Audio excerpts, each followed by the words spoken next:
अब हमारे पास क्वेश्चन है कि हम लोगों को इन दो मैट्रिक्स का प्रोडक्ट निकालना है। तो पहले हम लोग चेक कर लेते हैं कि ये दो मैट्रिक्स आपस में मल्टीप्लाई हो सकते हैं या नहीं। तो सबसे पहले हम लोग इसका ऑर्डर लिख देते हैं। इस मैट्रिक्स का ऑर्डर है 3/3, क्योंकि इसमें 3 रो हैं और 3 कॉलम है। इस मैट्रिक्स का भी ऑर्डर 3/3 है।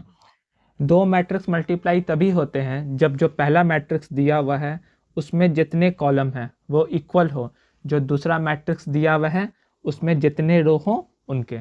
तो देखिए, पहला मैट्रिक्स में 3 कॉलम है और दूसरा मैट्रिक्स में 3 रो हैं, 3 के इक्वल है। तो हम लोग कह सकते हैं कि ये दोनों मैट्रिक्स आपस में मल्टीप्लाई होंगे। ठीक है, मल्टीप्लाई तो होंगे, ये मालूम चल गया हम लोगों को।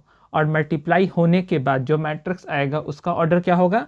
जो यहाँ पर बच गया 3 और यहाँ जो बच गया 3, मतलब मल्टीप्लाई होने के बाद जो मैट्रिक्स आएगा उसका ऑर्डर होगा 3/3। तो अब हम लोग मल्टीप्लाई इसको करते हैं। तो मल्टीप्लाई कैसे करते हैं? फर्स्ट रो को फर्स्ट कॉलम से, फर्स्ट रो को सेकेंड कॉलम से, फिर फर्स्ट रो को थर्ड कॉलम से, फिर फर्स्ट रो को फोर्थ कॉलम से भी करते हैं, लेकिन फोर्थ कॉलम तो है ही नहीं, तो फर्स्ट रो का काम हो जाएगा यहाँ पर कंप्लीट। फिर सेकेंड रो को फर्स्ट कॉलम से, सेकेंड रो को सेकेंड कॉलम से, सेकेंड रो को थर्ड कॉलम से, फिर थर्ड रो को फर्स्ट कॉलम से, थर्ड रो को सेकेंड कॉलम से और थर्ड रो को थर्ड कॉलम से। तो फिर ये हमारा आंसर आ जाएगा। तो हम लोग शुरुआत करते हैं। पहले हम लोग क्या करेंगे? फर्स्ट रो को फर्स्ट कॉलम से मल्टीप्लाई करेंगे। तो मल्टीप्लाई कैसे होता है? पहला एलिमेंट पहले में मल्टीप्लाई होगा, प्लस दूसरा एलिमेंट दूसरे में मल्टीप्लाई होगा, प्लस तीसरा एलिमेंट तीसरे में मल्टीप्लाई होगा। तो मल्टीप्लाई शुरू करते हैं।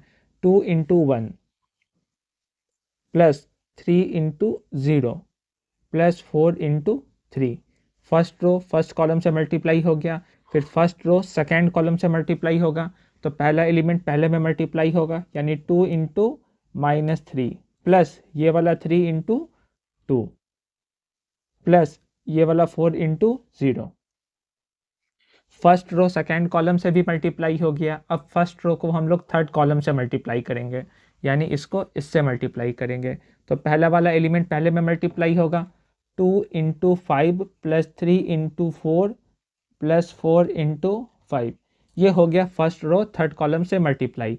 अब फोर्थ कॉलम तो है ही नहीं, तो फर्स्ट रो तीनों कॉलम से मल्टीप्लाई हो चुका है, तो यहाँ फर्स्ट रो का काम कंप्लीट होता है।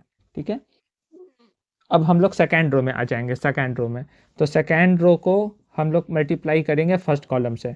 तो 3 × 1 प्लस 4 × 0 प्लस 5 × 3।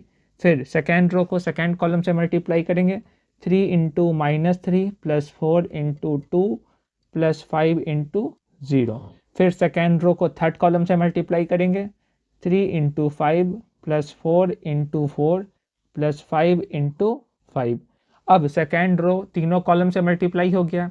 अब थर्ड रो को मल्टीप्लाई करेंगे पहला कॉलम से, फिर दूसरे कॉलम से, फिर तीसरे कॉलम से। तो मल्टीप्लाई शुरू करते हैं। 4 × 1 प्लस 5 × 0 प्लस 6 × 3 और 4 × -3 प्लस 5 × 2 प्लस 6 × 0। अब लास्ट वाला 4 × 5 प्लस 5 × 4 प्लस 6 × 5। मैं ऐसे छोटा कर देता हूँ मैट्रिक्स को ताकि आगे लिख सकूँ। तो इसको सॉल्व करते ही हो जाएगा 2 प्लस 0 प्लस 12, ये हो गया -6 प्लस 6 प्लस 0, 10 प्लस 12 प्लस 20, ये हो गया 3 प्लस 0 प्लस 15, ये हो गया -9 प्लस 8 प्लस 0, ये हो गया 15 प्लस 16 प्लस 25, ये हो गया 5 प्लस 0 प्लस 18, ये हो गया -12 प्लस 10 प्लस 0, ये हो गया 20 प्लस 20 प्लस 30। तो अब हम लोग जोड़ लेते हैं। तो ये हो गया 14, ये हो गया 0, ये 30 और 12 42, और ये 18, ये -1, 15 और 25 40 56, और ये हो गया 22, ये हो गया -2, 20 20 40 30 70। तो ये हो गया मैट्रिक्स। ठीक है हमारा। अब हम लोग देख लेते हैं, यहाँ हमने कहा था कि जो बच गया 3 और 3 वही मल्टीप्लाई होने के बाद जो मैट्रिक्स आएगा उसका ऑर्डर होगा। तो आप चेक कर सकते हैं, इसमें 3 रो हैं और 3 कॉलम हैं, तो इसका ऑर्डर बिल्कुल 3/3 है। तो ये हो गया हमारा answer. Thank you for watching.